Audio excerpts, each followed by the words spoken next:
Good afternoon, Elite TV ki test of cartoon mahaw meng ta video su hamatara mukchari maru ngasi follow fonga pause sing cartoon sing da cartoonishina kari haining ni ba kari phonung ni ba kari wakal khalan ni ba habdu ai mayam da sandunga thamjage ahan ba lokasage Shanghai Express ki onthok pani da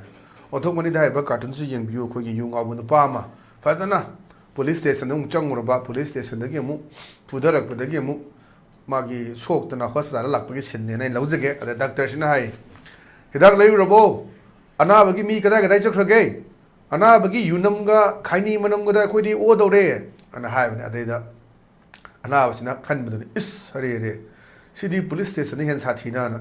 police station kara luna tau na kara pura su tau da, doctors ni am saru tau je, mai kaini manam nuga yunam nuga moi ngau butu ne na, ana bagi hidak lay rabo kai kai chak rage, ana bagi yunam ga kaini manam na koi di o dore na. Adone sida adamajina wakan khalagani do torga hari hari cd police station ni hen sathija ni dana khanba yam phajaba adum kanoni lei hai tare doctor sida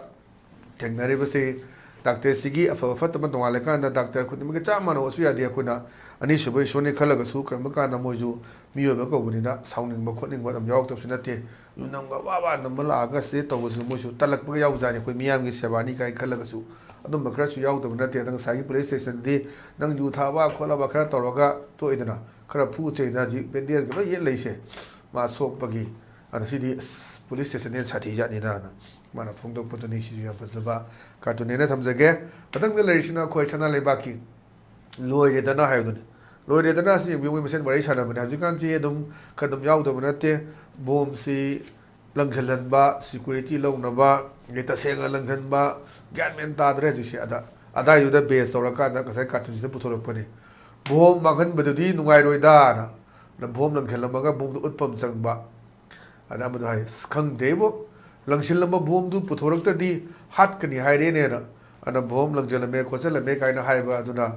thamba de bom thi ba khang da ba kai ka du yaw bu jani ada ya man di dum bom si dum tai adu da ni mai je bom maghan badudi nungai roi da na hai ra ko ne ba ada na man hai khang debo langshil lamba bom du puthorok ta di hat kani hai na bom langjala me ma tor me hai ba du da sasen da bu yaw ja la adu bagi wakhalo da puthorok pa adu ma ji lai ba Manipur ki society de oribi film sidani kana gumba sikra dum magi security ga longthok ki ba khot ki ba dum yaw ba adai di security phangda bo hana dana bom lang khilan ba kwang mu chu yaw hai gi pa dum tai chum balan bu kang dre pa na pa haina bu di aduni adai potu dum yaw chu yawi aw na bi de ga lang khilan bu chu yaw ba thagi gate ta dum ya niu gun kapselan ba dum yaw bu ko li ga na ga hai ba tai adudi dum police department thigalaga kapselan mina kari nu mino kamai to no mayam noi khang dere ni odi potu dani sisiya phajaba cartoon ne thamjage patak da leisina khoi pongna phamgi balo he ha duni balo he da halani se khabar par ga bari chana bane da khabar pa ba anjin haire irang thon dana ba maike ani da hai krene and hai kuki ga maitai ga ji bari chana bagi deli da han bari chana badu punna unai unade amam ta unai bulak unade habna singba tuan ba version mayam ma adum thoi adoni adagi mukuki kangmuna koi meite unagi de hai adagi minister home affairs tagi su phatana marik chum thokte adengara khoi gi minister awangbu ni mai na phongdo phom su ngasi khabar phongi tu de sai da chamam na ba dum leiba are ngasi ma koi kuki raising de ne na tawriba churachan puda karida adagi englo kuki wa lei hai na singwa maya ma tawdai ba mayam du ne adani irang thon da na ba ma ke ani da hai khene na khabar je par hairak pane da mas na khume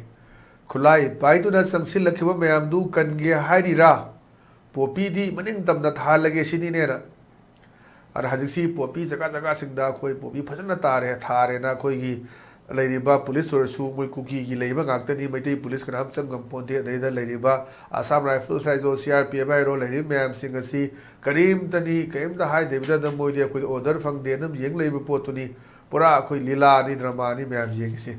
aduna di asana pele di homlo khro na homlo ki bagi bot lei gi do adum ba ofom di lei se ana ya phajaba si ju wan to lei ba cartoon ne thamjage mathang de lei sina hoilan pau gi as loi re hai baduni loi re hai bida sai no pa si yu thakpa kuina to uraga tha lak puja ni ada mai ni page na hai yu thokpa tok le hai raga amu haura bra na ada mai ne pa ji khumai tan makhai free de thakpa phang de bagi tok puni da o ma sai ma lep bi du di bin de free da offer toroga thakpa mai bisa pu thok ta ba ꯑꯗꯨ ꯄꯨꯊꯣꯛꯄꯤꯅꯉꯥꯏ ꯂꯩꯇꯕꯒꯤ ꯃꯥ ꯊꯛꯄ ꯂꯦꯞꯄꯅꯤ ꯁꯤꯅꯤ ꯑꯗꯨꯅ ꯍꯧꯖꯤꯛꯇꯤ ꯄꯨꯊꯣꯛꯄꯤꯅꯕ ꯂꯩꯔꯦ ꯑꯗꯨꯅ ꯊꯛꯄ ꯍꯧꯔꯦ ꯁꯤꯅꯤ ꯑꯗꯨꯅ ꯅꯨꯄꯤꯁꯦ ꯑꯗꯨ ꯊꯛꯄ ꯇꯣꯛꯂꯦ ꯍꯥꯏꯔꯒ ꯑꯃꯨꯛ ꯍꯧꯔꯕ꯭ꯔꯥ ꯅꯍꯥꯟꯈꯩ ꯇꯣꯛꯄꯗꯨꯗꯤ ꯐ꯭ꯔꯤꯗ ꯂꯩꯕꯤꯗꯕꯒꯤ ꯇꯣꯛꯄꯅꯤ ꯍꯧꯖꯤꯛꯇꯤ ꯐ꯭ꯔꯤꯗ ꯂꯩꯕꯤꯗꯕ ꯂꯩꯔꯦ ꯑꯗꯨꯅ ꯑꯃꯨꯛ ꯍꯧꯔꯦ ꯁꯤꯅꯤ ꯁꯤꯅ ꯌꯥꯝ ꯐꯖꯕ ꯁꯤꯁꯨ ꯅꯣꯛꯅꯤꯡꯕ ꯀꯥꯔꯇꯨꯟꯅꯤ ꯃꯊꯪꯗ ꯂꯩꯔꯤꯁꯤꯅ ꯑꯩꯈꯣꯏ ꯏꯆꯦꯜ ꯑꯦꯛꯁꯄ꯭ꯔꯦꯁꯀꯤ ꯅꯩꯔꯦ ꯍꯥꯏꯕꯗꯨꯅꯤ ꯅꯨꯄꯤ ꯑꯃ ꯑꯩꯈꯣꯏ ꯇꯨꯔꯦꯜꯁꯤꯗ ꯅꯠꯇ꯭ꯔꯒ ꯄꯨꯈ꯭ꯔꯤ ꯑꯃꯗꯩ ꯁꯤꯟꯅꯤ ꯁꯤꯗ ꯏꯔꯨ ꯐꯤ ꯁꯨꯕ ꯄꯤꯖꯥꯝꯕ ꯏꯔꯨ ꯃꯥꯏꯊꯖꯧꯕꯒꯤ ꯁꯤꯟ ꯑꯃꯅꯤ ꯑꯗ ꯃꯥꯅ ꯍꯥꯏꯕꯗꯨꯅꯤ ꯈꯜꯂꯒ ꯃꯁꯤꯒꯨꯝꯕ ꯏꯁꯤꯡ ꯅꯨꯡꯁꯤꯠꯁꯤꯗ ꯁꯤꯗ꯭ꯔꯤꯕ ꯅꯥꯗ꯭ꯔꯤꯕ ꯑꯩꯈꯣꯏꯁꯦ ꯅꯥꯔꯔꯣꯏ ꯑꯁꯨꯛ ꯃꯣꯠꯄ ꯏꯁꯤꯡ सिनी लुहल्लगा थक्लिसी सिसे अमुक लुहल्लगा लुथो लुहल्लगा दि अमुक फिल्टर तौरगा थक्लिसी खल्लुबदा ओबु ओनिंगिदा फिजु बिजाब तौ लेरगा से नबुल तुरेलरो इम्फाल तुरेलरो मयाम सोजल जमझल्लगा दे मयाम नो चिंखल्लगा फिल्टर तौरगा अमुक पुरकबा अदुनी मसिगुबा इसिंग नुंसित सिदा कोई सिद्रिबा नाद्रिबा कोइसे यामना कोई सिररोय नाररोय हाइदना फोंदोकपादा फबा इसिंग थबु फंगलक्तबगी अवाबा मयामदु हाइबा कार्टून सिदा पुरकनबा होनबने थमजगे मथंग लैसिना कोई नारायण थौदांगी हवादो लेरांगदो हाइबने हवादो लेरांगदो सिदा कोई डॉक्टर अखोइना डॉक्टर गा पेशेंट अखोइ डॉक्टर पार्टी सिना अनाबजे पंगधान दोइनी ऑपरेशन तौनबा अदा कई हाइगे मा एनेस्थेसिया थागदबने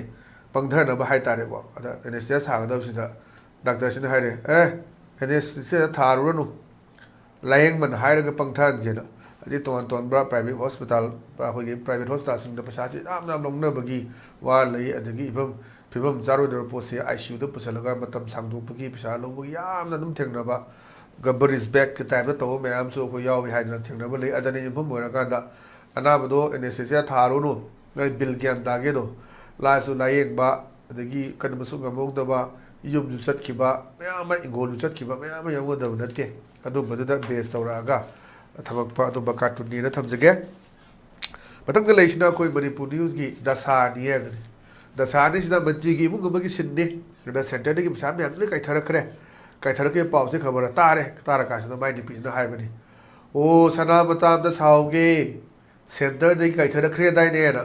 और सेंटर दे पैसा दे काइथरगा तो मसा मसा की पोकेट चंगनब होनरबरा हाइबगी वहांगबसु हंगबा हजी मणिपुर के सेल तुम यावा अब कम थेंगनी हजे निगोल चको मेया लाए निगोल चको बसी हंदक चको द्रदी अनी सुबो होइदोनी चको गुदमनी चको रोइदमनी हाइबा मैम सिदा सोशल मीडिया दा येनबा मैम सु लई होय चको द्रगसु फोंग चको द्रगसु दुमितु दा तौद्रगसु अदुम चामिनबा थकमिनबा चही बगी अदुम लोन थमना अदगी मागी ड्रेस फजबा सेतना चटपा अदुम यावी हनक कमाई थोकदोइनो चही दी फजलगदोरे होयगी अदुम बा लांची लैरिबा रिलीफ कैम्प मैम हजी ले मैम से वाब अदुना रिलीफ कैम्प लेमदना वारकपति मसा मतन सुसाइड तौरगा सिगिबसु यारबनी सी फिल्म से लेबनी अदुदनी तमै वफम से याम फजबा सिसु कनोनेना थमजगे कार्टून नेना दुगा कोई मथंग लेरिसिना पीपल्स क्रॉनिकल गिनी पीपल्स क्रॉनिकल की कोई थर्सडे थिएटर जना हजी लेरिबा इशू सिगी मतंगदा खनबने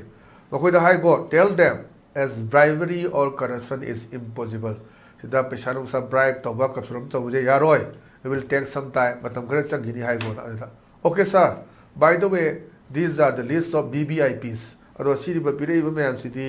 कोई BBIP सिंगिनी ना. साइकी हजे चको मियागी पास तौगदा बखोर कदबा बिल पास तौगदा बखोर कदबा मैम लाको देना हजे यागिरोय. मतम खरे चंगिनी हाई काना सिटी BBIPs गिनी हाई कोई वफम जुनी दा. थमे वफम से या फसबा कार्टून थमजगे अदो ngasi gidi